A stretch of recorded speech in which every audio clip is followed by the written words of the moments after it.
जय महाराष्ट्र विद्यार्थी मित्रांनो, श्रावक अकॅडमी या आपल्या ऑनलाईन प्लॅटफॉर्मवर आपलं स्वागत आहे।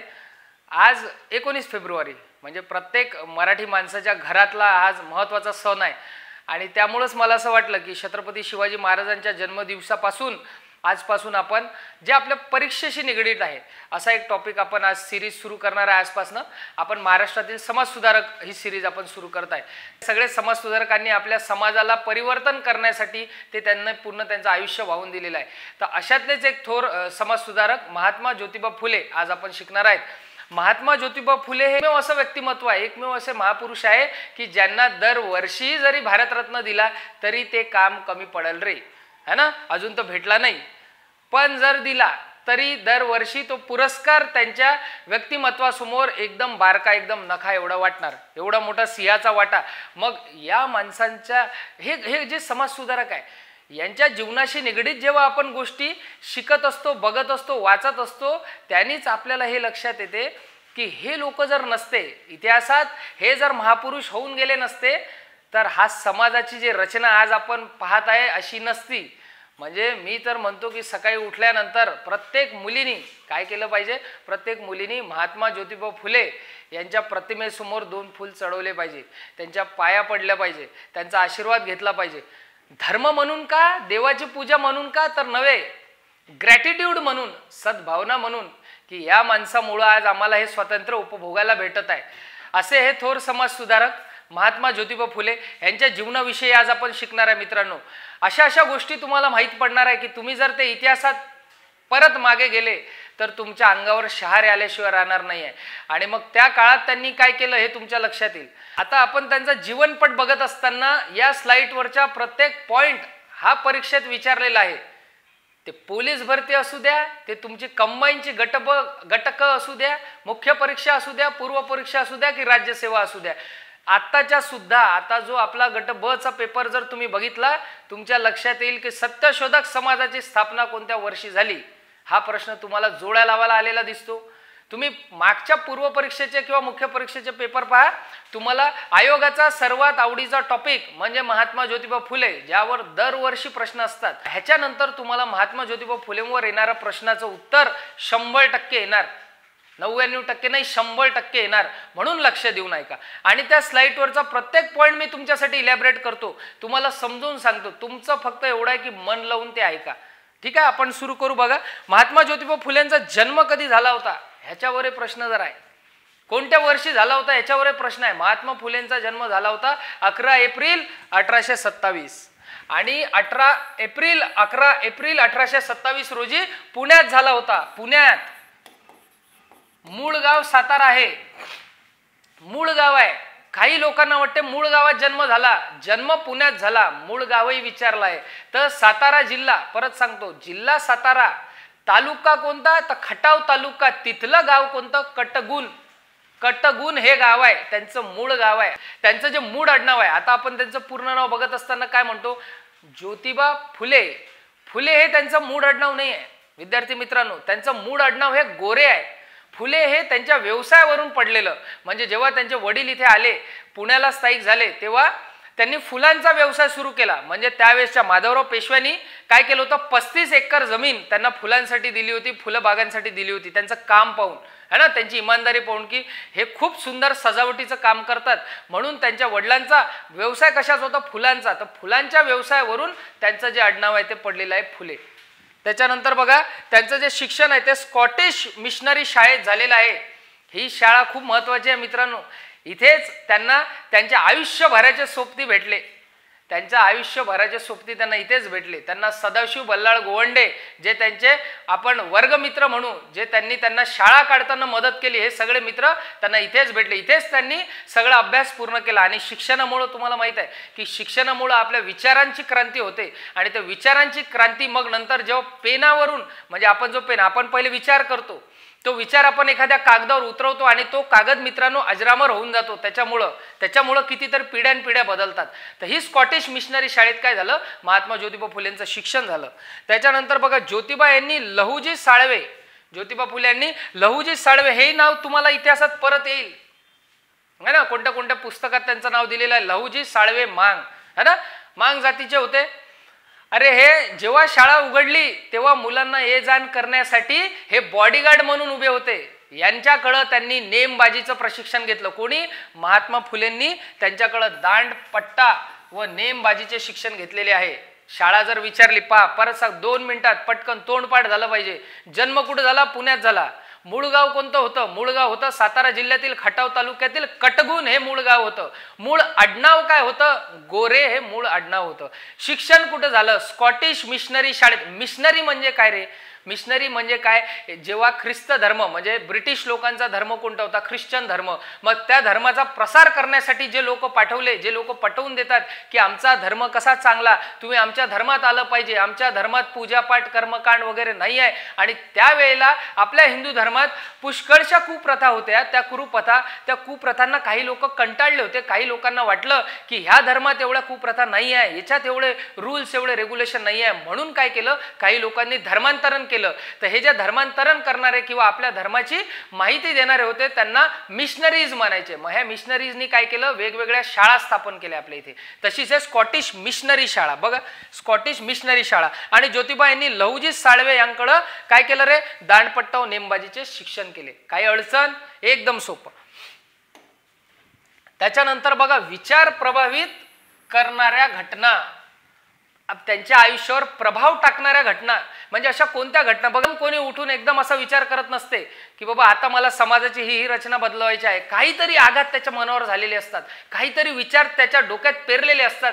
त्याच्यामुळं मात्र त्यांचं जीवनाला, पुढच्या जीवनाला कलाटणी मिळते. आणि तीच कलाटणी आज आपण इथं बघणार आहोत. तर बघा, सुरुवात त्यांचे टप्पे आहे की 4 पॉईंट्समुळं त्यांच्या जीवनाला जे आहे ती विशिष्ट कलाटणी मिळाली. पहिलं बघा काय आहे की ते जेव्हा शिकत होते, मगाशीच सांगितलं की त्यांचे मित्र सदाशिव गोवंडे आणि महात्मा ज्योतिबा फुले यांनी चरित्राचा अभ्यास केला. तर ते कोणत्या 2 चरित्रांचा अभ्यास केला? चरित्र म्हणजे काय रे? आपल्या जीवनपट सगळा तो म्हणजे चरित्र. कादंबरी अशी ही इमॅजिनरी असू शकते, ती एखादी कथा असू शकते. चरित्र म्हणजे काय? ज्याच्यात त्यांच्याबद्दलचं सगळी माहिती दिलेली असते. तर छत्रपती शिवाजी महाराज यांचं त्यांनी चरित्र वाचलं, महात्मा ज्योतिबा फुले आणि सदाशिव गोवंडेनं. सोबत जॉर्ज वॉशिंग्टन. बघा, छत्रपती शिवाजी महाराज व जॉर्ज वॉशिंग्टन यांच्या चरित्राचा अभ्यास केला व त्यांच्या विचारांनी ते काय झाले? ते प्रभावित झाले. साहजिकच आहे. छत्रपती शिवाजी महाराजाबद्दल अजून आजची 19 फेब्रुवारी आहे. छत्रपती शिवाजी महाराजांच्या मिरवणुकी शहरात सुरू आहे. म्हणजे एखादं लहानसं पोरग 7वी 8वीतलं पोरग शिवगर्जना देऊन फिरून आला. हे कशामुळे आहे? 350 वर्षानंतरही जर तो माणूस आत्ता आपल्याला एवढी ऊर्जा देऊ शकतो, विचार करा. महात्मा ज्योतिबा फुलेंनी त्यांना वाचल्यानंतर त्यांचे विचार 100% प्रभावित झाले. सोबत कोण? George Washington. त्याच्यानंतरची घटना बघा, थॉमस पेन हा एक पुस्तकाचा लेखक आहे. थॉमस पेन यांच्या right of the man, right म्हणजे काय रे? हक्क, राईट ऑफ द मेन यांच्या पुस्तकातून काय झालं? थॉमस पेन यांच्या राईट ऑफ द मेन पुस्तकावरून ते प्रभावित झाले. त्याच्यात काय माणसाचे हक्क दिलेले होते की मानवाला जीवन जगण्यासाठी काय हक्क आहे, काय असले पाहिजे. म्हणजेच काय? राईट ऑफ द मॅन या ग्रंथाचा प्रभाव ज्योतिबा यांच्यावर पडला. यात काय होतं? ईश्वराचं एकत्व सांगितलं आहे. बघा, जेव्हा आपण पुढे सत्यशोधक समाज शिकू, त्याचे जेव्हा आपण तत्व वाचू, तुम्हाला एक गोष्ट लक्षात येईल की ज्योतिबा फुले जे आहेत, आपले महात्मा ज्योतिबा फुले हे ख्रिस्त धर्माचा सुद्धा त्यांनी अभ्यास केला होता. सोबत मुस्लिम धर्माचा सुद्धा अभ्यास केला होता. त्यांनी मोहम्मद पैगंबरावरती एक कविताही रचलेली आहे. हे कशामुळे असेल? हे आहे मित्रांनो की त्या धर्मात त्यांना वाटायचं की ह्याच्यात ईश्वर एकच आहे, एकाच ईश्वराला ते मानून आले.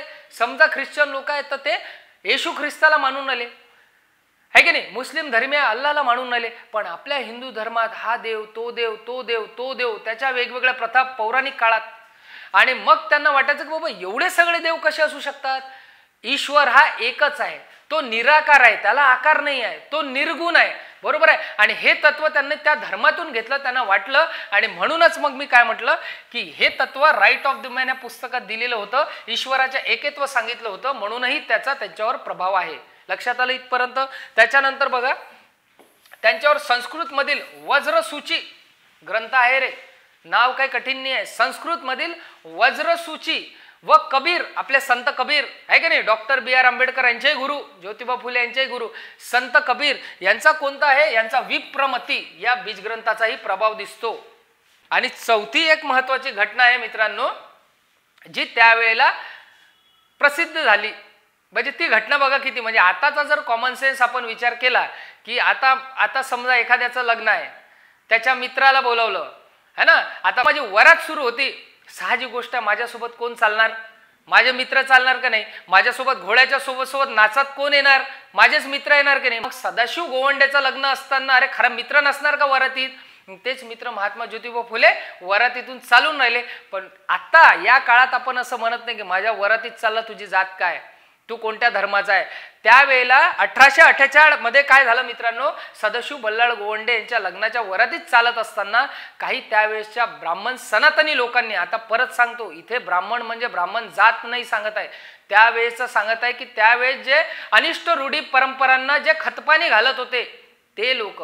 मित्रांनो, कोणतीच जात ही खराब नसते, खराब असते तो माणूस, हे तुमच्या डोक्यात ठेवा. मग तो कोणत्याही धर्मजातीचा असू द्या, तो माणूस खराब असतो, कोणतीही जात खराब असते का? नसते. मी तुम्हाला हे परत पुढेही सांगेल की यांचा विरोध ब्राह्मणिझमला, त्यांचे जे अनिष्ट रूढी परंपरा आहे महात्मा फुलेंचा, त्यांना विरोध होता, त्या माणसांना विरोध नव्हता. कारण तुम्हाला खरं म्हणजे आता मागच्या कंबाईनला 2020ला प्रश्न आहे, तसंच 19ला सुद्धा प्रश्न आहे की शाळा काढताना कोणकोणत्या मित्रांनी मदत केली? सगळेच्या सगळे मित्र ब्राह्मण समाजाचे आहे. म्हणजे परत काय सांगतो मी, या आपल्या आज शिकताना ब्राह्मण जेव्हा मी शब्द वापरणार तो एका विशिष्ट जातीला नसून त्यावेळेसच्या परंपरेला, त्यावेळेसचे जे जुने अपगुण आहेत त्यांच्यासाठी मी वापरतो आहे. मग त्याच्यातल्या एका माणसाने ओरडून सांगितलं, चर्चा सुरू व्हायला लागली की अरे हा कुणबी माळ्याचा पोरगा, हा माळ्याचा पोरगा ब्राह्मणाच्या वरातीत चालतो कसा? हा कसं का त्याच्यासोबत चालत आहे? याने हिंमत कशी केली? हे आवाज ज्योतिबांच्या कानावर पडू लागले. त्याने ते दुखावले गेले. त्यांनी एकांतात विचार केला की अरे मी माणूस आहे हाडामासाचा, मला तसंच रक्त आहे, मी हाडामासाचा माणूस आहे, माझा मित्र आहे, त्याच्यासोबत चालल्यानं असा कोणत्या जातीचा अपमान झाला? आणि ह्या गोष्टी त्यांच्यावर प्रभाव ठरणार आहे. ते आयुष्यभर त्यांच्यासोबत गेलं. म्हणून आपण पुढे बघतो की त्यांनी जाती व्यवस्थेला कडाडून विरोध केला आणि काय केलं रे, आलेल्या परिस्थितीच्या पाठीत लाद घातली आणि पुढे ते होत गेले. म्हणूनच महात्मा आहेत ते, महान असा आत्मा. महात्मा पदवी कोणाला मिळत नसते. महात्मा पदवी हे लोकांनी दिलेली पदवी असते, ते स्वतः कमावता येत नाही. लक्षात आलं? इथपर्यंत का पॉइंट एकदम सोपा आहे. चल पुढचं बघू. सामाजिक कार्य. आता या माणसाचं सामाजिक कार्य असं आहे की कित्येक लोकांनी पीएचडी केली, डॉक्टर ऑफ फिलॉसॉफी केली, तरी सुद्धा त्यांचं सामाजिक कार्य काय संपत नाही. तुम्हाला एमपीएससी पुरता जेवढं सामाजिक कार्य आहे ते मी तुम्हाला सगळ्याच्या सगळं शिकवू शकतो, तुमचे प्रश्न सुटतील. बरोबर आहे? सामाजिक कार्य यांनी काय केलं तर बघा, समाज परिवर्तन व समाज विकसित करण्यासाठी एकमेव माध्यम आहे, ते आहे शिक्षण. एकमेव तलवार आहे मित्रांनो. एकदाचे तुम्ही बारीक असू द्या, तुमच्यात काही ताकद नसू द्या, तुमचं शरीर दुबळं असू द्या, पण तुमची बुद्धी तेज असू द्या, तुम्ही या पृथ्वी तळावर कुठेही जाल तरी तुमचा गौरव होईल. आणि जर तुमच्याजवळ शिक्षण नाही, मात्र सगळ्या गोष्टी आहे, त्याचा काही फायदा नाही. म्हणजे महात्मा ज्योतिबा फुलेंनी उघडपणे त्यांच्या डोक्यात आलं की शिक्षण हेच प्रभावी माध्यम आहे. म्हणून आपण काय केलं पाहिजे, आपल्याला जर हा समाज विकसित करायचा असेल, आपल्याला त्यांना शिक्षण हे दिलं पाहिजे. आणि म्हणूनच मग त्यांनी काय केलं, स्त्रिया व शूद्र लोकांना त्यावेळेस शिक्षणाचा अधिकार होता का रे? तर नव्हता. शिक्षणाचा अधिकार सोडावं, साधा पाणी पिण्याचा अधिकार नव्हता, साधा उभं राहण्याचा अधिकार नव्हता. शिक्षण तर खूप दूरची गोष्ट आहे. आपण आताच डॉक्टर बाबासाहेब आंबेडकरांचं जर उदाहरण घेतलं, त्यांना वर्गाच्या बाहेर बसून शिकावं लागलं. आता जर मी माझ्या वर्गात जर एखाद्या विद्यार्थ्याला म्हटलं की चल रे माझ्या वर्गाच्या बाहेर बस, अमकी अमकी तुझी जाता म्हणून तू बाहेरून शिक, तो काय म्हणाल, अबे लेका तूच आहे का एकटा मास्तर, चल चाललो मी, चल दे पैसे वापस. बरोबर आहे की नाही? नाही तर तो काय म्हणाल, चल पुस्तक वाचून घेईन, तू कोण आहे बे सांगणारा? त्या माणसानं तो अपमान सहन केला. विचार करून पहा एकदा. सहज कोणत्याही महापुरुषाबद्दल आजकाल मी आक्षेपार्ह विधान वाचत असतो, कमेंटवर मुलं टाकतात, जरा त्यांच्या नखाची सर तरी करून घ्या, आहे की नाही? आयुष्यभर पाय जरी धुतले, त्या माणसांच्या मूर्तीचे जरी पाय धुतले, तरी त्या नखभर बरोबरी करू शकत नाही आपण या समाजसुधारकांच्या. बरोबर आहे? त्यांचा अभ्यास करा, तुम्हाला लक्षात येईल. तर बघा, शिक्षणाचा अधिकार नव्हता म्हणून त्यांनी काय केलं रे, तात्यासाहेब भिडेवाड्यात, कुठं? बुधवार पेठेत. कुठं? पुण्यात. पुण्यातल्या बुधवार पेठेत तात्यासाहेब भिडे हे त्यांचे मित्र होते. तात्यासाहेब भिडे यांच्या वाड्यात मुलींची पहिली शाळा सुरू केली. कधी सुरू केली? 1848 मध्ये सुरू केली. 1848 मध्ये सुरू केली. मग सर तारीख प्रश्न आला तर तर तारखेवर असं मित्रांनो असं एक आहे की कोणत्या रेफरन्स बुकमध्ये 3 जुलै दिलेला आहे, कोणत्या रेफरन्स बुकमध्ये 3 ऑगस्ट दिलेला आहे. मग आम्ही काय करायचं सर, तुम्ही तर सांगितलेलं आहे की आयोगाचे जे उत्तर आहेत ते फक्त टेक्स्ट बोर्ड म्हणजे आयोग कोणाला मानतं तर महाराष्ट्र राज्य स्टेट बोर्डला मानतं, NCERTला मानतं, तर त्याच्यात दिलेलंच नाही, त्याच्यात फक्त वर्ष दिलेलं आहे. म्हणून जर तुर्तास तुमच्या लक्षात ठेवायला ऑप्शनमध्ये येणार नाही. म्हणून बघा पूर्व परीक्षेचे पेपर तारीख कोणत्या दिवशी काढली हे नाही विचारलेलं आहे, वर्ष विचारलेलं आहे. कधीचं वर्ष आहे 1848 मध्ये काढलेलं आहे. बघा 1848 मध्ये तात्यासाहेब भिडे यांच्या वाड्यात पुण्यात पहिली मुलींची शाळा आहे. महाराष्ट्रातली ही मुलींची पहिली शाळा आहे. त्याच्या पहिले मुलींना कोणी शिकवत नव्हतं. एक मिशनरी स्कूल काढली होती, ते मी पुढे सांगतो. कधी काढली होती रे? 1819 मध्ये काढली होती. कोणी काढली होती? अमेरिकन मिशनने काढली होती, हिंदू मुलींसाठी काढली होती. ह्या शाळेत असं वगैरे काही नव्हतं. ह्या शाळेत कोणत्याही समाजाचे या आणि इथं शिका बसा. कुठं? आपलं आता पुण्यात जे दगडूशेठ मंदिर आहे, गणपतीचं मंदिर आहे, त्याच्या एक्झाम अपोजिट तिथे दिलेलं आहे. त्याची दुरावस्था झालेली आहे. ती आहे पहिली शाळा. तिथलं आहे पहिलं पाऊल. तिथून शिक्षणाची खरी सुरुवात झाली. बघितलं तुम्ही, पहिली मुलींची शाळा काढली. त्यांनी मुलींची शाळा काढण्याची प्रेरणा कोणाकडून घेतली असा जर प्रश्न आला तर तो अहमदनगरच्या मिशनरी स्कूलच्या मिस फरार, म्हणजे आपण ते लिहू फरारबाई अहमद. म्हणजे त्यांना कसं वाटलं, कोणाची तरी आपण प्रेरणा घेत असतो एखादं काम सुरू करायला, तर त्यांनी मिस फरार या बाईकडून शाळा सुरू करण्याची प्रेरणा घेतली. काढताना ज्योतिबांना कोणी कोणी मदत केली हा प्रश्न येऊन गेला. जर प्रश्न येऊन गेला तुम्हाला पाठ पाहिजे. कोणी ते मोठं कार्य, जेव्हा एखादी मित्रांनो मोठी सुरुवात आपल्याला काहीतरी करायची असते, जे लोक आपल्याला सहकार्य करतात ते तेवढेच महत्वाचे आहे. तर म्हणून बघा यांच्या मित्राची नावं तुम्हाला तोंडपाठ पाहिजे. आताच मी तुम्हाला सांगितलं कोण? तात्यासाहेब भिडे, ज्यांच्या वाड्यात शाळा काढली म्हणून तात्यासाहेब भिडे. त्याच्यानंतर कोण? सदाशिव बल्लाळ गोवंडे.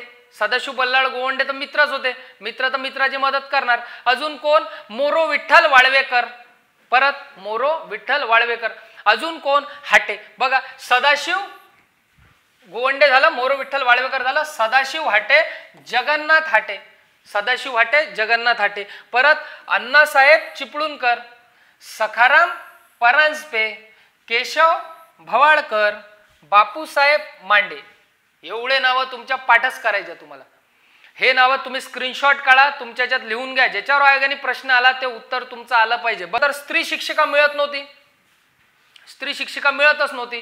म्हणून मग ज्योतिबांनी काय केलं? सावित्रीबाईंना शिक्षण दिलं. त्यांना म्हटलं की बाबा तू जाऊन शिकव.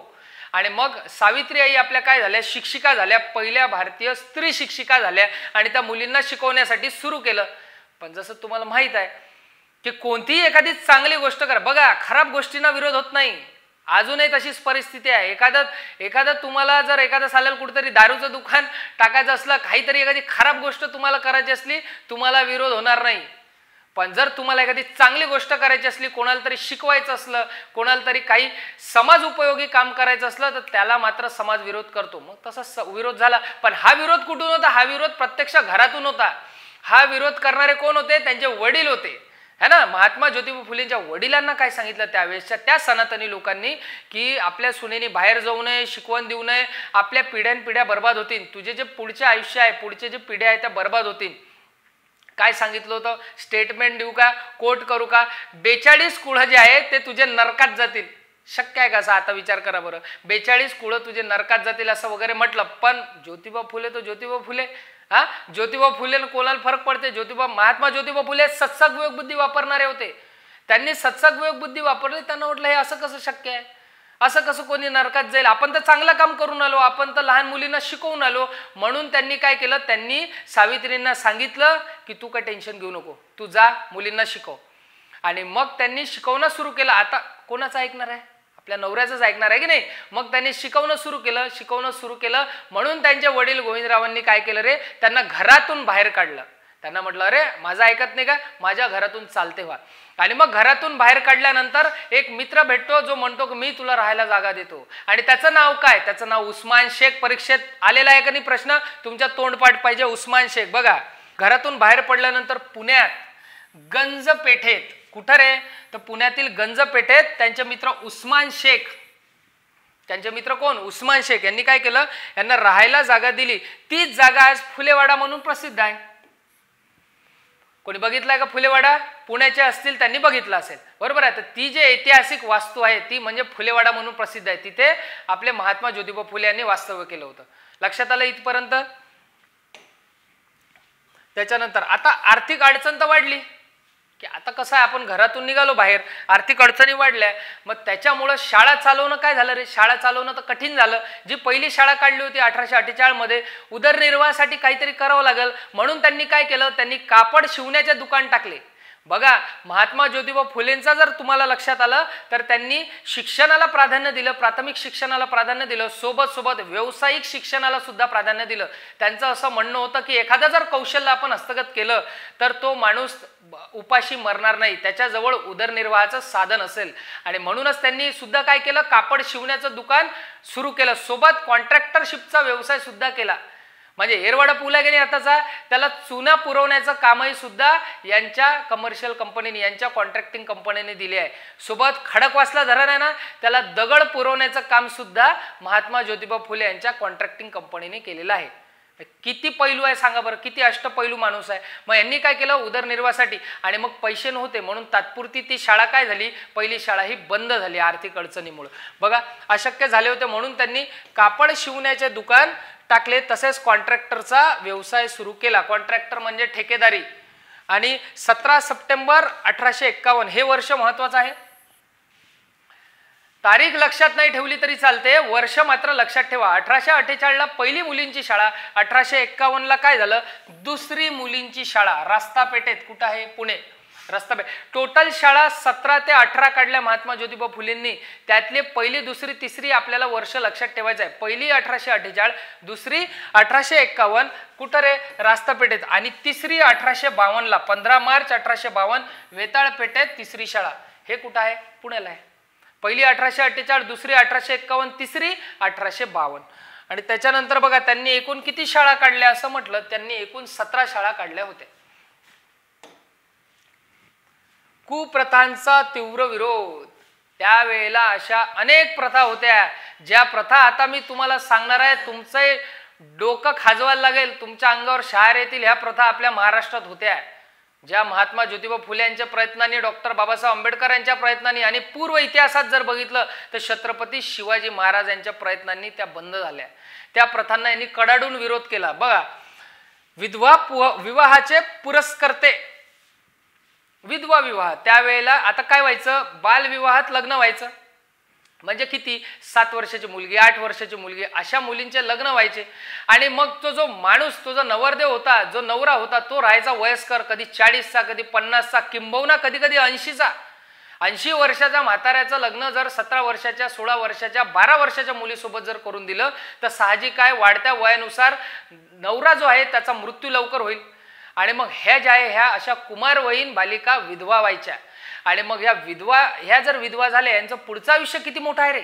म्हणजे 14 वर्षाची जर एखादी मुलगी असेल तर 14 वर्षी विधवा झाली, ती मरणार केव्हा, 70-80 वर्षात. मग तोपर्यंत तिला एकटं राहावं लागायचं. त्यावेळेसचं शास्त्र यांना लग्नाची परवानगी देत नसे. झालं ना तिचं आयुष्य खराब, काय करेल ते एकटी. आणि म्हणूनच मग काय करायचे, मग महात्मा ज्योतिबा फुलेंनी प्रयत्न केला की हा विधवा विवाह झाला पाहिजे. आणि मित्रांनो, हा महाराष्ट्रातील पहिला विधवा विवाह, मी तर म्हणतो महाराष्ट्रातील नव्हे तर भारतातील पहिला विधवा विवाह हा महात्मा ज्योतिबा फुलेंनी लावून दिला. 1864 मध्ये लावून दिला. 18 वर्षाच्या मुलीचा, विधवेचा विवाह त्यांनी लावून दिला. बघा, कधी वर्ष, 1864 मध्ये 18 वर्षाच्या विधवेचा पुनर्विवाह करून दिला होता. त्यांनी बहुपत्नीत्व म्हणजे त्यावेळेला एकापेक्षा जास्त लग्न करण्याची मान्यता होती. एकापेक्षा जास्त तुम्ही लग्न करू शकता. मग जर पहिली बायको आहे आणि जर त्यांनी तिसरी, चौथी बायको केली तर पहिल्या बायकोला अन्याय नाही आहे का तो, आहे की नाही. म्हणून त्यांनी बहुपत्नीत्वाला कडाडून विरोध केला. हे बंद झाली पाहिजे असं त्यांचं म्हणणं होतं. जरट विवाह, आताच सांगितलं मी, जरट विवाह म्हणजे काय, तर मुलाचं वय हे 60-70 वर्षाचं, मुलीचं वय हे फक्त 8-9 वर्षाचं, असं जे लग्न होतं त्याला काय म्हणायचे, त्याला म्हणायचे जरट विवाह. नंतर केशवपण. केशव म्हणजे केस. एखाद्या स्त्रीचा नवरा मरण पावला तर तिला केशवपण म्हणजे तिला केस काढावे लागायची, तिला टक्कल काढावं लागायचं. आणि या प्रथेमुळं काय व्हायचं, तो म्हातारा असल्यामुळे तो लवकर मरायचा. आणि हिला 14-15व्या वर्षात जर टक्कल करायला लागायचं, त्याच्यामुळं काय व्हायचं, ती कुरूप दिसायची.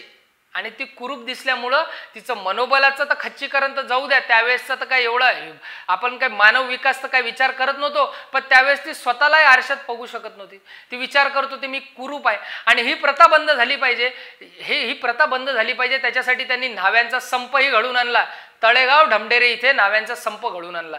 मित्रांनो, प्रत्येक कुप्रथा जे त्यावेळेस होती, जी खराब प्रथा, अनिष्ट रूढी चाली परंपरा आपल्या महाराष्ट्रात होत्या, त्या सगळ्यांना यांनी कडाडून विरोध केला. त्याच्यानंतरची बघा सती प्रथा. सती तुम्हाला माहित आहे, नवरा मरण पावल्यानंतर त्या स्त्रीला त्याला जाळत असताना त्याच्या त्या जाळण्यात त्या आगीत त्याला उडी द्यावी लागायची है ना. ती प्रथा कोणी बंद केली रे? राजा राममोहन रॉयने बंद केली. महाराष्ट्रात सुद्धा प्रथा होती ती प्रथा, त्या प्रथेला विरोध कोणी केला? महात्मा ज्योतिबा फुलेंनी केला. नंतर बालविवाह, वाघ्या मुरळी. वाघ्या मुरळी हे काय आहे? आपल्या महाराष्ट्राचं प्राचीन ग्रामदैवत आहे. कोणतं? खंडोबा. मग आता कितीतरी महाराष्ट्रात तुम्हाला न्यूज येतात, ह्याचा बळी दिला, त्याचा बळी दिला. अरे पहिले आपण सत्संग बुद्धीने समजलं पाहिजे, कोणाचा जीव जर आपण दिला, जर कोणत्या एखाद्या मुक्या जनावराची आपण हत्या केली तर कोणता देव खुश होऊ शकतो का? होऊ शकतो का? नाही होऊ शकत. माझं उत्तर आहे की कोणताच देव कोणत्या एखाद्या प्राण्याचा बळी मागत नसल. तसं वाघ्या मुरळी ही काय प्रथा आहे, ही काय भानगड आहे? तर त्यावेळेसचं जे ग्रामीण दैवत आहे खंडोबा, खंडोबाला त्यावेळेस लोक नवस मागायचे, त्याला नवस मागायचे मला मूल होऊ दे म्हणून. आणि मग जर मुलगा झाला त्याला वाघा म्हणायचे, जर मुलगी झाली त्याला मुरळी म्हणायचे.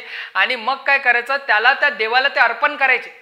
म्हणजे काय? खंडोबाचं मंदिर आहे, मुरळी म्हणजे मुलगी, तिला दिलं. तिचं काय काम आहे? मंदिर स्वच्छ करणं, त्याला झाडू पोछा मारणं, तिने देवदासी बनून त्या मंदिरातच राहणं. त्या मुरळीचं आयुष्य झालं खराब, बरोबर आहे. आणि मग तिच्यासोबत तिला लग्न करण्याचा अधिकार नसे, तिचं लग्न देवासोबत लावून देत असे आणि ती आयुष्यभर त्या मंदिरात किंवा त्या परिसरात राहत असे. किती विचार करा, मन हेलवून टाकणारी घटना आहे. ह्या झाल्या आपल्या याच्यात भारतात, महाराष्ट्रातली घटना आहे. एवढ्या जुन्या घटनांनी सांगून आलो, 1800च्या काळातल्या सांगून आलो. मग ह्या प्रथांना यांनी बंद करण्याचा निर्णय घेतला. महात्मा फुले हे सत्संग बुद्धी वापरणारे होते. कोणीतरी सांगितलं म्हणून कोणीतरी ऐकलं. जसं की आताची पिढी आहे, कुठून तरी व्हॉट्सअपवरून फॉरवर्ड मेसेज आला म्हणजे हा खरं म्हणून 10 कमेंट करणारे जे आहे हे बारक्या पोरांपेक्षा जो पुस्तकं वाचून, ग्रंथ वाचून जो उत्तर देईल तो खरा ज्ञानी, बरोबर आहे. तसंच हे वाघ्या मुरळीच्या प्रथेला सुद्धा त्यांनी कडाडून विरोध केला. 1863 मध्ये काय केलं? 1863 महत्वाचं वर्ष आहे मित्रांनो. जे वर्ष महत्वाची सांगतो ते वर्ष तोंडपाठच असू द्या. जर सत्यशोधक समाजाची स्थापना विचारली 24 सप्टेंबर 1873, हे 73 जे आहे तुमचं पाठ असू द्या, ते दरवर्षी तुम्हाला प्रश्न येईल. तसंच 1863 मध्ये त्यांनी बाल हत्या प्रतिबंध गृहाची स्थापना केली. नावातच आहे बाल हत्या प्रतिबंध गृह. म्हणजे काय? जिथं बालकांची हत्या होत असे, असं आहे का? तर नाही. प्रतिबंध आहे. बघा, प्रतिबंध आहे म्हणजे काय? थांबवलेला आहे. तर त्यावेळेला काय व्हायचं? मी मगाशी सांगितलं तुम्हाला की कमी वयात लग्न झाल्यामुळं 13-14 वर्षांची किंवा 16 वर्षांची एखादी कुमारी आहे जी विधवा झाली, मग त्यावेळेस असं व्हायचं की कधी कधी अनैतिक संबंधातून मूल जन्माला यायचं. कधी कधी त्या बायांचं अनैतिक संबंधामुळे काय व्हायचं? मूल जन्माला यायचं. मग समाजात बदनामी होईल, कोणाला माहीत पडेल म्हणून या स्त्रिया काय करायच्या रे? तर त्या नवजात बालकाची हत्या करायचे. असे प्रकरण झाले होते.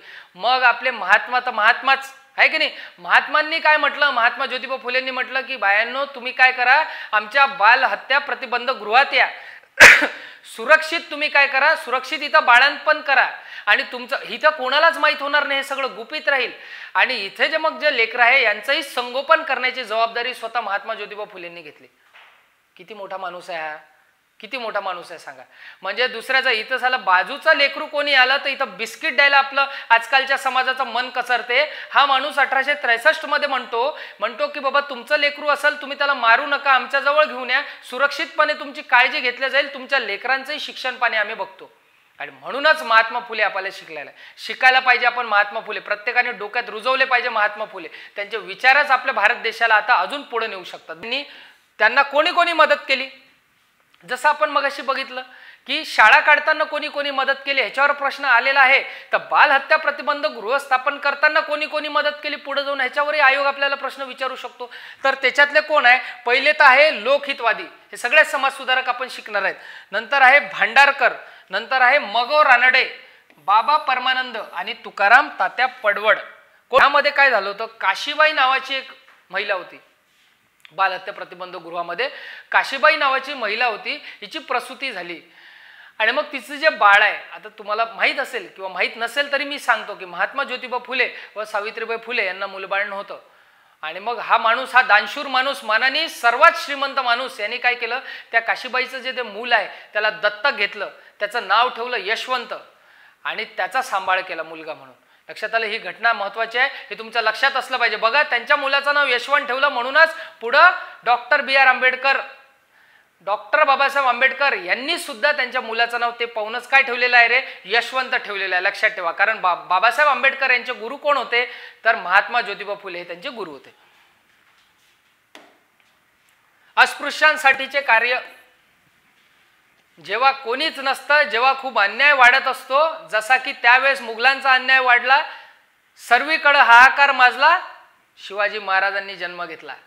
ह्यांच्या काळात अस्पृश्यांवर हाल होऊन आले. अरे तुला पाणी पिता येत नाही, तुझी सावली पडलेली चालत नाही, तुला शिक्षण देण्याचा आम्ही अधिकार देत नाही, तू फक्त काय कर, तू गाव कुसात, तू घरात राहा, तुला जे शूद्रातले शूद्र म्हणजे खराबातले खराब, कमीतातले कमीत जे काम आहे ते तू कर, तुला आम्ही जेवढे पैसे देऊ, दिले तर दिले, नाही तर उपाशी मर. असा अन्याय वाढला, अशी अराजकता वाढली, महात्मा फुले आले. प्रत्येक युगात येतात, आहे की नाही.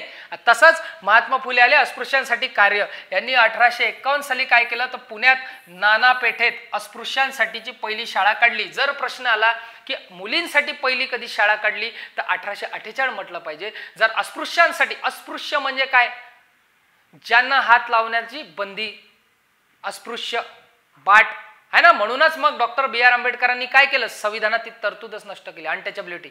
आपण राज्यघटना जेव्हा शिकू तेव्हा आपण मूलभूत अधिकार या चॅप्टरमध्ये ते बघू. आता बघा, अस्पृश्यांसाठी पहिली शाळा सुरू केली. कधी सुरू केली म्हटलं तर 1851 मध्ये सुरू केली. 1852 मध्ये काय केलं, तर दलितांसाठी वाचनालय काढले, लायब्ररी काढली.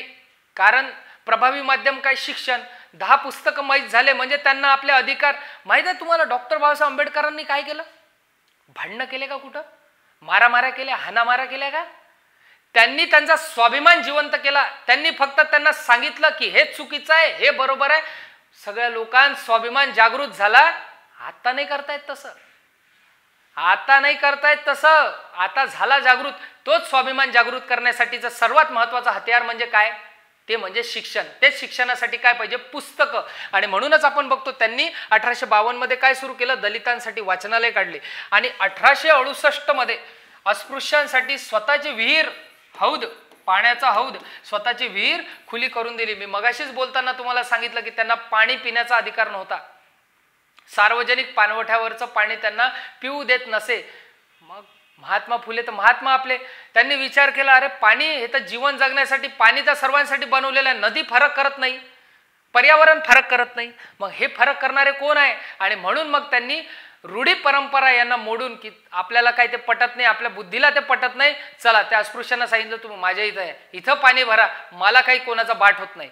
आणि एवढं मोठं काम केलं, 2 वर्ष सांगितले. 1863 बाल हत्या प्रतिबंध गृहाची स्थापना केली. 1868 काय केलं, सार्वजनिक लोकांसाठी, सर्व लोकांसाठी काय केलं, आपली स्वतःची विहीर किंवा हौद खुली करून दिली. मद्यपानास विरोध, मद्यपानास विरोध, मद्यपान है ना, त्याला विरोध, मद्यपानास विरोध, दारूला विरोध. तर त्यांनी काय सुचवलं, ते जेव्हा पुणे नगर, त्यांना माहित होतं की आपला समाजाची व्यवस्था किंवा आताची जी सामाजिक संरचना आहे, ती सामाजिक संरचना कशी बदलते, तर ती जर तुम्ही शिक्षणाची त्याच्यात जागृती केली तर तो समाज प्रगत होईल. पण तो समाज जर व्यसनाधीन झाला, त्या समाजाला व्यसनाचं काय म्हणू आपण, व्यसनाच्या बेड्या जर त्याला घातल्या गेल्या, तर त्याचा पूर्ण पैशानेही तो कमकुवत होईल, तसंच त्याच्या बुद्धीचा विकास होऊ शकणार नाही, त्याचे पिढ्यानपिढ्या बर्बाद होतील. आणि हे महात्मा ज्योतिबा फुले यांनाही समजलं. म्हणून त्यांनी काय केलं, त्यांनी मद्यपानास विरोध केला. त्यावेळेस ब्रिटिश सरकारने काय केले, दारूचे लायसन्स वाटले लोकांना पुण्यात, आणि पुण्यात दारूचे दुकानं तुम्ही सुरू करा असं सांगितलं. ते लायसन्स वाटण्यावर महात्मा ज्योतिबा फुलेंनी विरोध केला. बघा, 1876 ते 82 पर्यंत पुणे नगरपालिकेचे ते सदस्य होते. 1876 ते 82 पर्यंत ते पुणे महानगरपालिकेचे सदस्य होते. आणि ते सदस्य असताना मग त्यांनी काय केलं, समाज व्यसनाधीन होऊ नये म्हणून त्यांनी सरकारला पुणे शहरात दारू विक्रीसाठी दिलेले परवाने म्हणजे लायसन्स रद्द करावे यासाठी चळवळ उभी केली. पानाला विरोध करण्यासाठी ते उपदेश देतात की म्हणजे तो कसा उपदेश? त्यांनी लोकांना सांगितलं की जो तुम्ही पैसा दारूवर खर्च करून आले, तोच पैसा जर तुम्ही ग्रंथांवर खर्च केला तर तुमचं मानवी कल्याण होईल. त्याच्यात बघा सांगितलेलं आहे, थोडे दिन तरी मद्य वर्ज करा, काही दिवस तरी दारू पिऊ नका, तोच पैसा भरा ग्रंथासाठी. आणि ते जे मग राहिलेले पैसे आहे, ते राहिलेल्या पैशात तुम्ही पुस्तकं घ्या, ग्रंथ घ्या. ग्रंथ वाचताना मनी शोध करा. ग्रंथ वाचले, पुस्तक वाचले तर आपल्या मनावर परिणाम होईल, आपल्या चांगल्या गोष्टी माहीत पडल आणि त्याच्यातून काय दूर होईल? वैर भावा. म्हणजे वैर म्हणजे दुश्मनी ठेवणे, कोणाबद्दलही कटाक्ष न ठेवता, कोणाबद्दलही कोणाचा राग मनात न ठेवता तुम्ही तसं वागलं पाहिजे. बघा, ग्रंथ वाचताना मनी शोध करा, देऊ नका थारा वैर भावा. वैर भाव, भाव म्हणजे काय? भावना, वैराची भावना.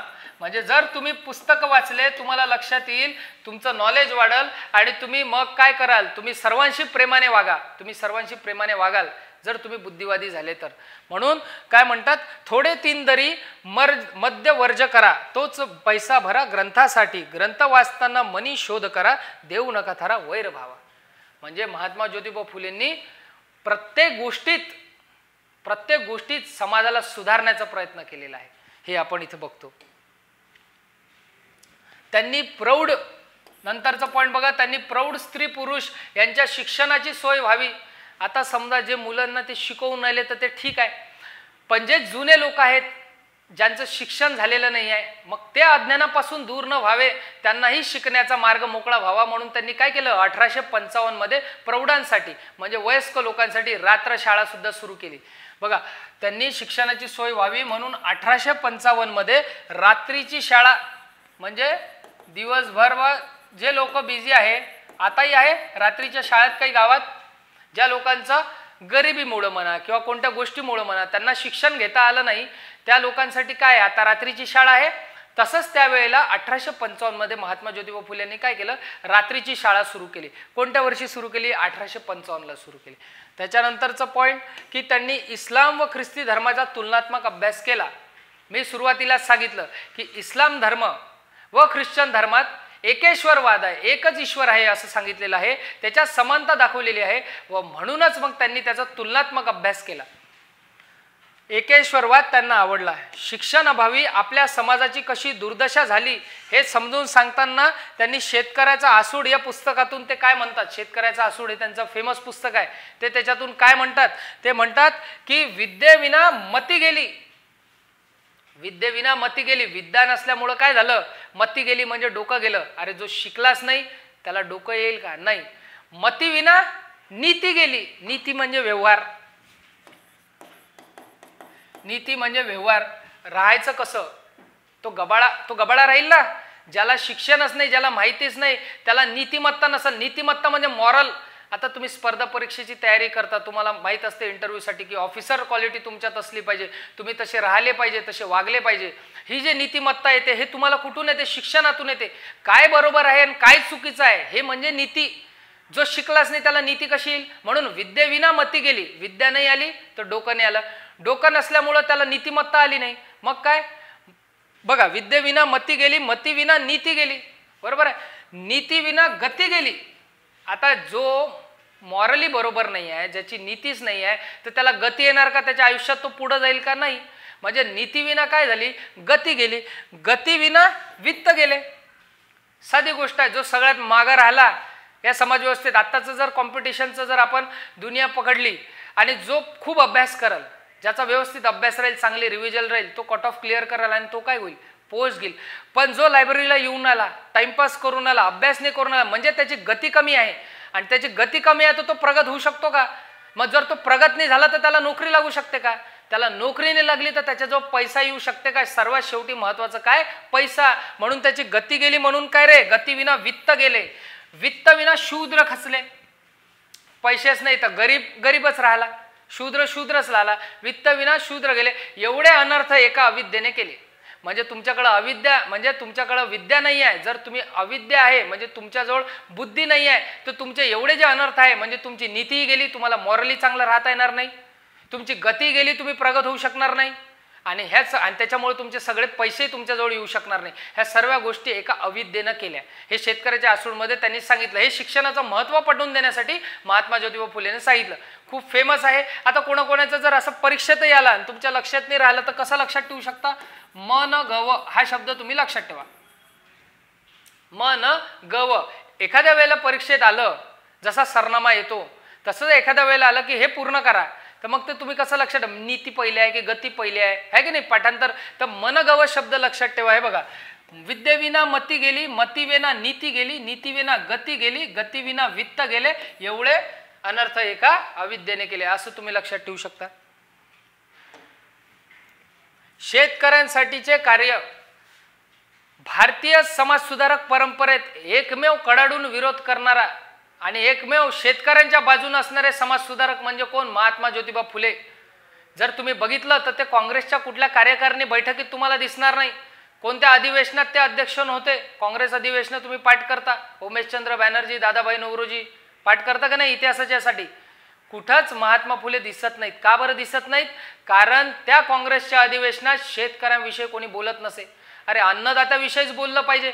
छत्रपती शिवाजी महाराजांनी काय सांगितलं? माझा शेतकरी राजा जगला पाहिजे, माझा शेतकरी राजा असला पाहिजे. आणि जर जो जमीन पिकवतो, जमीन कसतो, ज्याच्यामुळे आपण जेवण करू शकतो, आपल्या घरी अन्नधान्य येते, त्याच्यावरच जर अन्याय झाला, त्याच्याबद्दल जर कोणी बोललं नाही, तर ते कशी समाजाची रचना? म्हणजे गरीबातला गरीब जो पहिला वर्ग आहे त्याच्यापासून तर टॉप क्लासपर्यंत जेव्हा चर्चा होईल, जेव्हा एखादी समाजाची रचना करावी लागत असते, तेव्हा सर्वांगीण विकास आपल्याला करावा लागत असतो. सर्वांचा विकास झाला पाहिजे असं आपल्याला करावा लागत असतो. आणि हे त्यावेळेला काँग्रेसच्या अधिवेशनात शेतकऱ्यांविषयी बोलत नव्हते, म्हणूनच तुम्हाला महात्मा फुले कुठं काँग्रेस अधिवेशनात दिसणार नाही. मग ह्यांनी काय काय केलं शेतकऱ्यांविषयीसाठीचे कार्य? तर बघा, यांनी 1873 साली अहमदनगर व पुणे येथे उठाव झाला होता. 1876 ते 80च्या काळात खूप मोठा दुष्काळ आला होता आणि तोच दुष्काळाचे फटके प्रत्येक ठिकाणी होते. मग सावकारांनी, आता जमीन पिकली नाही तर पिकवण्यासाठी पहिले शेतकऱ्यांनी काय केलं? सावकारांकडून कर्ज घेतलं आणि ते कर्ज, मग पूर्ण मोठा दुष्काळ आला, पीकच आलं नाही तर ते पैसे कुठून परत देणार? तर हे जे सावकारी लोक आहे हे जुलूम करायला लागले, हे जमीनदार लोक आहे हे त्रास द्यायला लागले. आणि मग त्याच्या विरोधात हे जेव्हा महात्मा फुलेंना माहीत पडलं, महात्मा फुलेंनी उठाव केला. तो बघा काय केला त्यांनी. महात्मा फुलेंनी यांच्या नेतृत्वात नागर चालणार नाही, जमीन पिकणार नाही, आता आम्ही शेतीच करत नाही, आम्ही नागर चालूच देणारच नाही, हा उठाव केला. यालाच काय म्हणतो? खतफोडीचे बंड. याच बंडाला आपण म्हणतो खतफोडीचे बंड, की आम्ही जमीनच कसत नाही, आता आम्ही काहीच करणार नाही. आणि हे असं म्हणजे 1876 मध्ये आणि अहमदनगर व कुठे पुणेच्या भागात त्यांनी उठाव केला. शेवटी तो उठाव एवढा जबरदस्त होता मित्रांनो की इंग्रजांना त्यांच्या मागण्या पूर्णच कराव्या लागल्या. आणि मग नंतर त्यांनी डेक्कन ॲग्रिकल्चरल रिलीफ ॲक्ट, म्हणजे डेक्कन आपल्या पुण्याच्या प्रांताला डेक्कन बरोबर आहे, तर त्या डेक्कन ॲग्रिकल्चर रिलीफ ॲक्ट त्यांनी जाहीर केला आणि सावकारांपासून शेतकऱ्यांना मुक्त केले. हा त्यांचा उठाव. त्याच्यानंतर अजून त्यांनी काय केलं? 1877 मध्येच दुष्काळाच्या पिढीत 1876ला उठाव केला खतफोडीचे बंड, ज्यालाच आपण काय म्हणतो? नागर चालणार नाही व जमीन पिकणार नाही. सोबत तसंच त्यांनी 1877 मध्ये काय केलं? व्हिक्टोरिया अनाथ आश्रमची स्थापना केली डॉक्टर शिवाप्पा यांच्या मदतीने. डॉक्टर शिवाप्पा कुठं केली? धनकवडीच्या तिथं केली. व्हिक्टोरिया अनाथ आश्रमाची स्थापना केली की जे लोक दुष्काळ पीडित आहे, जे लोकांना आई बाबा नाही, मग त्या लेकरांचं काय होणार म्हणून व्हिक्टोरिया अनाथ आश्रमाची स्थापना केली. कुठं केली? धनकवडीला केली. कोणत्या वर्षी केली? 1877ला केली. 1878 मध्ये, आता 1888 हे वर्ष तुम्ही लक्षात ठेवा.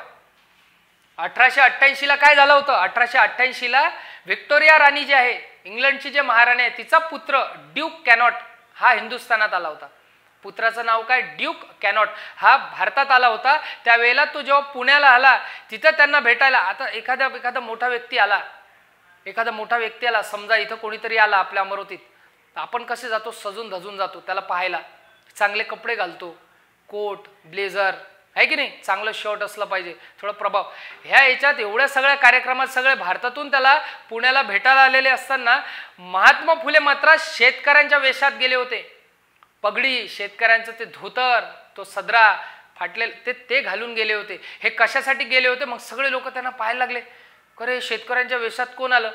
आणि ते तिथं गेले होते रिप्रेझेंटेशन करायला, की त्या राणीच्या पुत्राला त्यांनी हे म्हटलं नाही की मला असं असं काहीतरी करून दे, मला हा कॉन्ट्रॅक्ट मिळवून दे, मला कुठेतरी शाळा बांधून दे. अरे त्यांनी शेतकऱ्याविषयी असणारा कळवळा सांगितला. त्याला म्हटलं की बघ हे शेतकऱ्यांची अवस्था आहे, तुम्ही काहीतरी केलं पाहिजे शेतकऱ्यांसाठी, कारण इथल्या भारतातील लोक, इथल्या भारतातील मोठे नेते हे शेतकऱ्यांसाठी दुर्लक्ष करत आहेत. तो आमचा राजा हवालदिल झालेला आहे आणि त्याच्यामुळं त्यांची मदत करा हे दाखवण्यासाठी 1888 मध्ये व्हिक्टोरिया राणीचा पुत्र डिक कॅनॉट हा पुण्यात आला असताना महात्मा फुले शेतकऱ्यांच्या वेशात गेले व त्यांना शेतकऱ्यांचे हाल समजून सांगितले. आणि त्यांनी त्यांना सांगितलं की जे प्राथमिक शिक्षण आहे ते मोफत द्या, प्राथमिक शिक्षण जे आहे त्या लोकांना मोफत द्या, असं त्यांनी डिक कॅनॉटांना सांगितलं.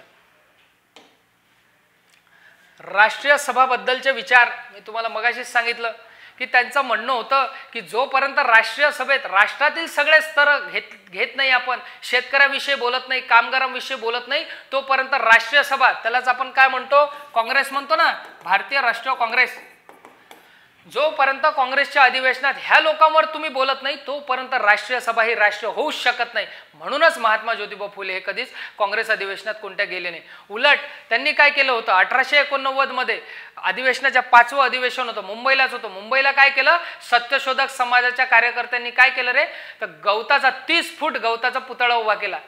30 फूट गवताचा पुतळा उभा केला शेतकऱ्याचा, की तिथल्या नेत्यांना समजावं की तुम्ही ह्या विषयावर सुद्धा बोला. यांच्याकडे दुष्काळ आहे, यांना पीक पाण्याला पैसा नाही आहे, ह्यांच्यावर अन्याय अत्याचार होऊन आला आणि हे दिसावं म्हणून त्यांनी 30 फुटाचा गवताचा पुतळा उभा करायला सांगितला. आपल्या सत्यशोधक समाजाच्या कार्यकर्त्यांनी तो उभा केला, प्रवेशद्वारावरच उभा केला मुंबईला. आणि मग त्याचे डोळे असे वटारलेले त्या पुतळ्याचे, ठीक आहे, स्किन अशी पूर्ण असे गालपट असे बसलेले, कपडे फाटलेले आणि हवालदिल शेतकरी त्यांनी तिथं दाखवला. म्हणजे जेणेकरून की तो बघताना प्रवेशद्वारातून मोठे नेते जाताना त्याला समजल की हाही विषय तेवढाच महत्त्वाचा आहे. म्हणजे बघा ना तुम्ही की भारतीय स्वातंत्र्य लढ्यात 1857च्या उठावात तुम्हाला प्रत्येकच समाजसुधारक दिसत नाही. जसं की भगतसिंगांनी म्हटलं होतं, तुम्हाला माहीत असेल, शहीद आझम भगतसिंगांनी म्हटलं होतं की भारताला आपण स्वातंत्र्य तर मिळवून देत आहे, फक्त फरक हाच पडेल की इथून गोरा साहेब जाएगा काला साहेब आएगा. म्हणजे हा जो ब्रिटिश वर्ग हा तर चालला जाईल आणि त्याच्याऐवजी कोणीतरी भारतीय येईल, पण इथले जे प्रश्न आहे, जे शेतकऱ्यांचे प्रश्न आहे, जे कामगारांचे प्रश्न आहेत ते सुटले पाहिजे, तेव्हाच कुठंतरी भारत हा काय होईल, भारतात स्वातंत्र्य होईल. तसंच महात्मा फुले यांचं म्हणणं होतं. लक्षात आलं का? महात्मा फुले यांचा राष्ट्रीय सभेच्या अधिवेशनात पाठिंबा नव्हता. त्यांचा पाठिंबा होता का, तर नव्हता. त्यांच्या मते जोपर्यंत राष्ट्रीय सभा शेतकऱ्यांचे प्रश्न, दलितांच्या प्रश्नावर बोलणार नाही, मार्ग काढणार नाही, तोपर्यंत राष्ट्रीय सभा हे काय रे, खऱ्या अर्थाने राष्ट्रीय होऊच शकत नाही. त्याच्यानंतर 1889 मध्ये मी तुम्हाला आत्ताच सांगितलं की शेतकऱ्याचा 30 फूट असा पुतळा त्यांनी तयार केला होता. काही अडचण, एकदम मजेशीर आहे मित्रांनो. एखादा पिक्चर जसा सुरू असतो आणि तुम्ही जरा जसं बघत असता तसाच हा व्हिडिओ तुम्हाला वाटेल, कारण काय, त्यांचं जे बायोपिक आहे, त्यांचं जे आत्मचरित्र आहे ते एखाद्या हिरो सारखंच आहे. प्रत्येक गोष्टीत ते तुम्हाला दिसतात, ते शेतकऱ्यांसोबत दिसतात, ते कामगारांसोबत दिसतात, ते बालविवाहाला विरोध करताना दिसतात, ते जरट विवाहाला विरोध करताना दिसतात. सामाजिक प्रत्येक परंपरेची जे जोखीम आहे, जे बेडी आहे ते तोडताना दिसतात. आणि हिरो इथं तसाच करते पिक्चरमध्ये. कुठेतरी गुंडा काहीतरी अन्याय करून आला, हिरो आला, बाईकनी आला, हिरोइझम दाखवले जाते, मोठ्या पडद्यावर आपण टाळ्या वाजवतो. तसंच या माणसाचं जीवन आहे. हंटर आयोग व महात्मा फुले. हंटर आयोग कधी आला हा प्रश्न येऊन गेलेला आहे. हंटर आयोगाला 1882 मध्ये सर विल्यम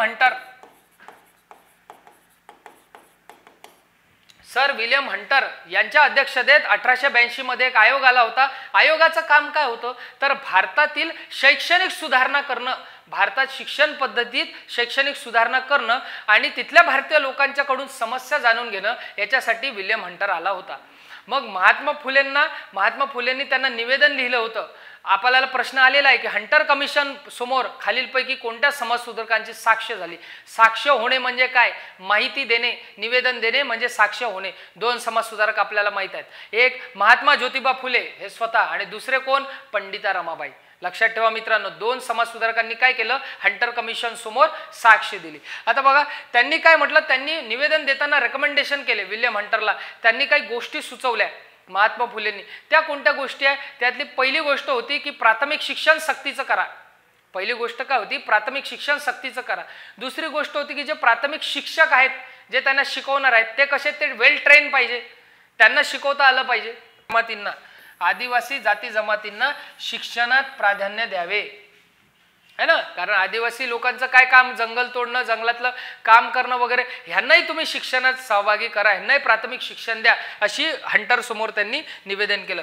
परत त्यांनी म्हटलं लोकल फंड जो आहे, लोकल सेस फंड पैकी जास्त जो भाग आहे हा प्राथमिक शिक्षणावर खर्च व्हावा. लोकल सेस फंड मध्ये जो फंडावर जो तुम्ही इकडे तिकडे खर्च करून आला, त्याच्यात जास्त भाग जो आहे तो कुठं खर्च झाला पाहिजे, प्राथमिक शिक्षणावर खर्च झाला पाहिजे. आणि त्यांनी सांगितलं या शाळावर शिक्षण विभागाचे नियंत्रण असावे. कोणाचे तरी नियंत्रण असले तर ती संस्था चांगलं काम करते. भारत सरकारच्या अंडर असलेल्या कंपनी भारत सरकारच्या अंडर आहे म्हणून चांगलं काम करते. स्वायत्त मोकळं सोडून दिलं तर त्यांचा मनाचा कारभार होते. म्हणूनच त्यांनी काय सांगितलं की ह्या ज्या प्राथमिक शाळा आहे यांना काय करा, तुम्ही ह्यांच्यावर तुम्ही शिक्षण विभाग जो आहे तो शिक्षण विभागाचं त्याच्यावर नियंत्रण असावं. धार्मिक विचार. आता धार्मिक विचार काय होते की महात्मा ज्योतिबा फुले हे का ॲथिस्ट होते का नास्तिक होते की ते ईश्वराला मानतच नसे किंवा ते कोणत्या धर्माला मानत असे. अरे हिंदू होते, हिंदू धर्मालाच मानत असे. त्यांनी हिंदू धर्माला विरोध केला नाही तर हिंदू धर्मातल्या अनिष्ट चालीरीतींना विरोध केला. त्यांनी ब्राह्मणांना कधीच विरोध केला नाही. ब्राह्मणिझम त्यावेळेसच्या सनातनी वृत्तीला त्यांनी विरोध केला. मित्रांनो, मग ह्यांच्यानुसार धर्म काय, धर्म म्हणजे सत्य, धर्म म्हणजे सत्य. त्यांनी ईश्वर ही संकल्पना मानली नाही, पण ईश्वराला काय निर्मिक हा शब्द त्यांनी वापरला. बघा, ईश्वराला त्यांनी निर्मिक म्हणजे निर्माण करणारा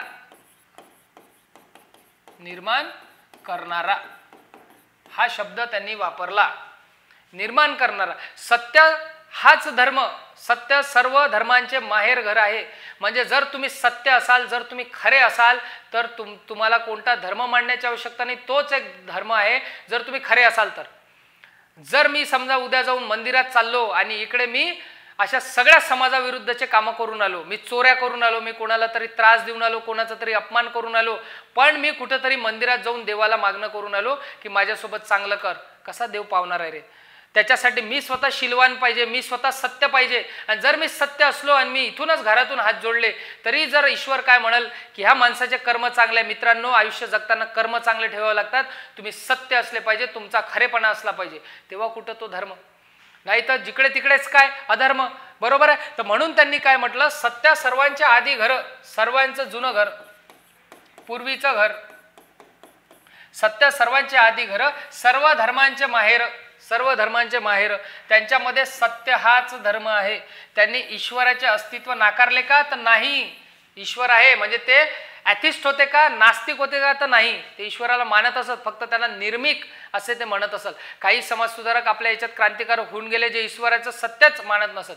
जसे की शहीद आझम भगतसिंग हे ॲथिस्ट होते, ते ईश्वराला मानत नसे. आणि त्यांना त्यांच्यावर प्रश्न विचारल्यावरही त्यांनी व्हाय एम ॲथिस्ट या पुस्तकात सांगितलेलं आहे की जर देव असता तर हे जे जालियनवाला बागमध्ये जेवढे कित्येक भारतीय लोक आमचे मेले आहे, किंवा आता जी भारताची दुर्दशा आहे, कित्येक लोकांना इंग्रज मारत आहेत, कित्येक लोकांचे खून होत आहेत, मग जर ईश्वर असता तर खरंच तो आला असता त्या मुक्या काय म्हणतो त्यांना निरपराध लोकांना, त्या मुक्या निरपराध लोकांना त्याचा जीव नसता घेऊ दिला जर ईश्वर असता तर. म्हणून त्यांनी ईश्वराचं अस्तित्व नाकारलं आहे.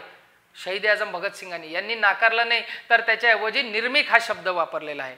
त्यांनी त्यांचा हिंदू धर्माला विरोध नसून त्यातील कर्मकांडाला, कर्मकांड म्हणजे मी आताच सांगितलं बालविवाह, जरटविवाह, केशवपन, सतीप्रथा, वाघ्या मुरडी याला विरोध होता, हिंदू धर्माला विरोध नव्हता. बघा, त्यांनी मोहम्मद पैगंबरावरती एक कविताही रचली 1867 मध्ये. आज जे आपण शिवजयंती साजरी करून आलो ते महात्मा ज्योतिबा फुलेमुळेच साजरी करून आलो. कारण त्यांनी 1867 मध्ये रायगडावरती छत्रपती शिवाजी महाराज यांची समाधी शोधली, त्याचा जीर्णोद्धार केला. कोणतं वर्ष आहे रे? 1867. तोंडपाठ असलं पाहिजे. जे वर्ष मी पाठ सांगतो ते तुम्ही विसरूच नका. 1867 साली त्यांनी रायगडावरती छत्रपती शिवाजी महाराज यांची समाधी शोधली. सत्यशोधक समाज याची तारीख तुम्ही लक्षात ठेवा, 24 सप्टेंबर 1873. सत्यशोधक समाज. सत्यशोधक समाजाची स्थापना केव्हा झाली मित्रांनो? 24 सप्टेंबर 1873 रोजी झाली. त्याचे बघा, ते कुठं झाली विचारलं तर पुण्यात झाली. कुठं झाली विचारलं? पुण्यात झाली. सत्यशोधक समाजाची तत्वे काय होती, म्हणजे त्यांचं म्हणणं काय होतं, है ना? जसं आपण बघतो आर्य समाज, 1875 स्वामी दयानंद सरस्वती त्यांनी काय तत्व सांगितलं की वेदाकडे परत चला, पण त्यांनी वेदाचा जो खरा अर्थ सांगितला त्यांनी कर्मकांड सांगितले नाही, त्यामुळेच आर्य समाज हा खूप लवकर लोकांना रुजला. तसंच प्रत्येक जेव्हा प्रार्थना समाज आपण बघतो, प्रार्थना समाजाने त्यांचे काही तत्व सांगितले, तसंच सत्यशोधक समाजाचं तत्व काय होतं बघा, त्यांनी सांगितलं की ईश्वर हा कसा आहे, निर्गुण आहे, निराकार आहे, ज्याला आकार नाही असा, निर्गुण आहे, निराकार आहे, ईश्वर एकच आहे. हात जोडून फक्त तुम्ही देवाची प्रार्थना करा, वेगवेगळे देव वगैरे अशी संकल्पना सत्यशोधक समाज मानत नव्हतं, ईश्वर एकच आहे. त्याच्यानंतर ईश्वराची उपासना करायला मध्यस्थाची गरज नसते, म्हणजे मधातल्या पुजाऱ्याची गरज नसते. मध्यस्थी लोकांना सत्यशोधक समाजाने नाकारलं. साधी गोष्ट आहे, जर माझंच जर उदाहरण घेतलं, मला काहीतरी देवाकडे बोलायचं आहे, मग मी ते डायरेक्ट थेट कनेक्शन देवासोबत बोलणार, मला मध्यस्थी कशाला लागणार की ही माझी प्रार्थना आहे, ही प्रार्थना तू देवापर्यंत पोहोचव. पटून आलं का? पटून आलं ना तुम्हाला की मला काहीतरी पाहिजे आहे आणि मी ते देवासोबत डायरेक्ट कनेक्ट झालो, मी प्रार्थना केली घरातून, हे बरोबरही आहे. पण जर मी कोणता तरी मध्यस्थी आहे, कोणीतरी म्हणत आहे की मी तुझी पूजापाठ करून देतो आणि मी ते तुझा जो मेसेज आहे तो देवाजवळ पोहोचवतो, हे तुम्हाला बुद्धीला पटून आलं का? नाही पटून आलं ना. तसं सत्यशोधक समाजाचं म्हणणं होतं. सत्यशोधक समाजाचा मध्यस्थी जो आहे तो त्यांनी नाकारला. त्याच्यासोबत कोणताही धर्मग्रंथ हा ईश्वर निर्मित नाही, कोणताही धर्मग्रंथ हा ईश्वराने किंवा देवाने बनवलेला नाही, असं महात्मा फुले यांनी सांगितलं. असं सत्यशोधक समाजाची ही तत्वे आहेत. त्याच्यानंतर बघा, साहित्य सर्वात महत्वाचं. समाज सुधारकाचा अभ्यास करताना जन्म, त्यांचं गाव, त्यांनी काढलेल्या संस्था, त्यांचे साहित्य, त्यांनी सामाजिक प्रबोधन काय केलं, ह्या प्रत्येक पैलूवर प्रश्न येत असतो. मग आता त्यांचं साहित्य बघू. साहित्य संपदा खूप मोठी आहे आणि मग त्यांचं जे साहित्य आहे ते वेगवेगळं साहित्य विचारलेलं आहे, परीक्षेला जोड्या लावायला कधी विचारतात, आहे की नाही. आणि म्हणूनच ते साहित्य आपलं पाठ असलं पाहिजे, सर्वच साहित्य आपल्याला माहीत असलं पाहिजे. बघा, पहिलं काय आहे रे, तृतीय रत्न 1855 मध्ये. वर्षही लिहून ठेवा, कुठेतरी नोट्समध्ये वर्षही लिहून ठेवा. पुढे जाऊन आता हे तर विचारायला लागले, आता त्याचे वर्ष विचारायला लागतील. तृतीय रत्न हे नाटक होतं. तृतीय रत्न म्हणजे काय, तिसरा डोळा, बरोबर आहे. तृतीय रत्न हे नाटक होतं. शिक्षण हाच माणसाचा काय आहे रे, तिसरा डोळा आहे, असं त्यात सांगितलं. तृतीय रत्न हे कसं होतं, नाटक स्वरूपात होतं. कोणत्या वर्षी होतं, 1855 मध्ये होतं. नंतर बघा, ब्राह्मणांचे कसब. आता इथं ब्राह्मण म्हणजे परत कोण, त्यावेळेसचे सनातनी वृत्तीचे लोक. ब्राह्मणांचे कसब हे पुस्तक कधीच आहे, 1869 आहे. ब्राह्मणांकडून होणाऱ्या पिळवणुकीवर प्रकाश टाकला. त्यावेळेला जे सनातनी वृत्तीचे लोक, जे शूद्र दलित लोकांना त्रास द्यायचे, तो त्रासावर प्रकाश त्यांनी टाकला. कोणत्या पुस्तकातून, ब्राह्मणांचे कसब.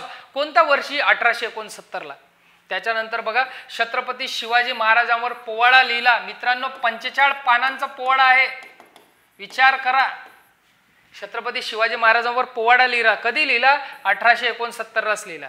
त्याच्यानंतर गुलामगिरी 1873 मध्ये लिहिलं. गुलामगिरी पुस्तक वाचले पाहिजे आपण. ह्या थोर पुरुषांचे हे पुस्तक वाचले पाहिजे, आपल्याला लक्षात येईल, आहे की नाही. आपल्याला सर्वच्या सर्व गोष्टी पटकन 2 मिनिटात क्लिक होतात की अरे त्यावेळेला असं व्हायचं, आता असं नाही, असं तेव्हा होत होतं. ह्या गोष्टीमुळे काय काय प्रभाव पडला, त्या जीवनावर प्रभाव पडला, आपल्या जीवनावर काय प्रभाव पडला, बरोबर आहे. गुलामगिरी कधीचं पुस्तक आहे, 1873चं पुस्तक आहे. नंतर बघा, अस्पृश्यांची कैफियत हे 1883 मध्ये लिहिलं. त्याच्यानंतर शेतकऱ्यांचा आसूड 1883 मध्येच लिहिलं, शेतकऱ्यांचा आसूड. नंतर इशारा 1885 मध्ये. नंतरचा आहे सत्सार 1885 मध्येच लिहिलं. आणि हा जो धर्मग्रंथ आहे, सार्वजनिक सत्य धर्म, यालाच मित्रांनो सत्यशोधक समाजाचं बायबल असं सुद्धा म्हणतात. सत्यशोधक समाजाचं बायबल म्हणजे मुख्य ग्रंथ. आपण बायबल हा कसा असतो, ख्रिस्ती धर्माचा आहे की नाही, मुख्य धर्मग्रंथ. तसा सत्यशोधक समाजाचा धर्मग्रंथ जर असं म्हटलं कोणी, तर ते तुम्ही सांगितलं पाहिजे सार्वजनिक सत्य धर्म. तुम्हाला सांगतो, महात्मा ज्योतिबा फुलेंना अर्धांगवायूचा झटका आला, म्हणजे लखवा, आणि उजव्या बाजूनं पूर्ण असं त्यांचं काय अंग जे आहे ते लुळं पडलं. आणि मग त्यावेळेच्या सनातनी लोकांनी काय सांगितलं की तू हे कर्मकांडाला विरोध करतो, तू असे देवांवर असं म्हटलं, तू मूर्तीपूजेला विरोध करतो, म्हणून देवानं तुला काय दिला, देवाने तुला शाप दिला, बघ तुझी अशी हालत झाली. पण परत हिरो तो हिरो रहता है भाई, आहे की नाही. महात्मा ज्योतिबा फुलेंनी म्हटलं अरे हट तिकडे उजवा हात. त्यांनी डाव्या हातानं हा ग्रंथ लिहिला. मित्रांनो विचार करा, तुम्ही जर उजवे असाल, तुम्ही डाव्या हातानं तुमचं नाव नाही लिहू शकत. त्यांनी म्हटलं, त्याच्यामुळे नाही झालं. मी डाव्या हाताने लिहितो. सार्वजनिक सत्य धर्म हे पुस्तक त्यांनी डाव्या हाताने लिहिलं, कंप्लीट केलं. मात्र पब्लिश जे आहे ते 1891 मध्ये झालं. बघा, लिहिणं पूर्ण केलं त्यांनी मृत्यूपूर्वीच, पण ते 1891 मध्ये पब्लिश झालं. ते त्यांच्या मुलांनी पब्लिश केलं, यशवंतनी. मगाशी सांगितलं तुम्हाला, काशीबाई या महिलेचा जो बाळ आहे ते त्यांनी दत्तक घेतलं होतं. यशवंतला त्यांनी डॉक्टरही बनवलं. डॉक्टर यशवंतनी काय केलं, मग हे ते पुस्तक पब्लिश केलं, सार्वजनिक सत्य धर्म. 1889 मध्ये डाव्या हाताने लिहून पूर्ण केले होते. गौरव उद्गार. गौरव उद्गारही तेवढेच महत्वाचे आहे. आपल्या परीक्षेत विचारतात की कोणी कोणाबद्दल काय म्हटले किंवा कोणी कोणती उपाधी कोणाला दिली, तर तशीच हे गौरव उद्गार असतात. हे परीक्षेत येतात की कोणी मार्टिन ल्युथर म्हटलं. परीक्षेला आलेला प्रश्न आहे बघा, कंबाईन बघा, गट ब चे बघा. मार्टिन ल्युथर कोणी म्हटलेलं आहे बघा, शाहू महाराजांनी त्यांना म्हटलंय महाराष्ट्राचे Martin Luther, Martin Luther king हे शाहू महाराजांनी म्हटलंय. वीरा शिंदे आपले डिप्रेस क्लासेस मिशनवाले, वीरा शिंदेनी म्हटलंय, विठ्ठलरामजी शिंदेनी पतितांचा पालनवाला व आद्य दलित उद्धारक. आद्य म्हणजे पहिला दलित उद्धारक आणि पतितांचा, जे पीडित लोक आहे त्यांना पोसणारा, त्यांना पाळणारा, पतितांचा पालनवाला असं संबोधलं आहे कोणी, वीरा शिंदे यांनी. त्याच्यानंतर बघा, सयाजीराव गायकवाड यांनी काय म्हटलं, हिंदुस्थानचा वॉशिंग्टन आहे की नाही. जसा अमेरिकेचा जॉर्ज वॉशिंग्टन तसा आमचा हिंदुस्थानचा वॉशिंग्टन कोण आहे, महात्मा ज्योतिबा फुले. कोणी म्हटलं, सयाजीराव गायकवाड यांनी म्हटलं. त्याच्यानंतर माधवराव बागल हे सत्यशोधक समाजाचे नेते होते, आहे की नाही. माधवराव बागल यांनी म्हटलं महाराष्ट्राचे कार्ल मार्क्स. महाराष्ट्राचे कार्ल मार्क्स कोणी म्हटलं, माधवराव बागल यांनी म्हटलं. महाराष्ट्राचे मार्टिन ल्युथर किंग कोणी म्हटलं, शाहू महाराजांनी म्हटलं. हिंदुस्थानचा वॉशिंग्टन कोणी म्हटलं, हिंदुस्थानचा वॉशिंग्टन सयाजीराव गायकवाड यांनी म्हटलं. आणि मुंबईतील कोडीवाडा येथे हॉलमध्येच एका कार्यक्रमात 1888 मध्ये, मुंबईला कोडीवाडा हॉल आहे, तिथे काय झालं होतं, एक कार्यक्रम घेतला होता, आयोजित केला होता. जवळपास 2000 लोकांची गर्दी. तिथल्या लोकांनी काय केलं, मुंबईला मग 1888ला तिथल्या नागरिकांनी महात्मा ज्योतिबा फुलेंना महात्मा ही पदवी दिली. महात्मा ही पदवी मी सुरुवातीलाच सांगितली, ते कमावलेली पदवी असते, ती कोणालाही मिळत नाही. सामाजिक सुधारणा एवढ्या केल्या त्या माणसांनी की त्यांना महात्मा फुले ही पदवी मिळाली. आणि नंतर सर्वात खराब दिवस आला, तो म्हणजे कोणता, तो आपल्यासाठी 28 नोव्हेंबर 1890. तर 28 नोव्हेंबर 1890 मध्ये अशा या महापुरुषाचं काय झालं रे, निर्वाण झाला. अशा या महापुरुषाचा मृत्यू झाला, आहे की नाही. तर यांचं आयुष्य हे असंच आहे. म्हणून त्यांनी त्या समाजाच्या प्रत्येक विकासाच्या याच्यात योगदान दिलेलं आहे. म्हणूनच हे समाज सुधारक एवढे महत्त्वाचे ठरतात. आशा करतो की मी तुम्हाला महात्मा ज्योतिबा फुले पूर्ण समजून सांगितले असेल आणि ते तुम्हाला समजलंही असेल. तर तुम्ही व्हिडिओला लाईक करा, सबस्क्राईब करा आणि नक्की परत दुसरा व्हिडिओ बघा. धन्यवाद.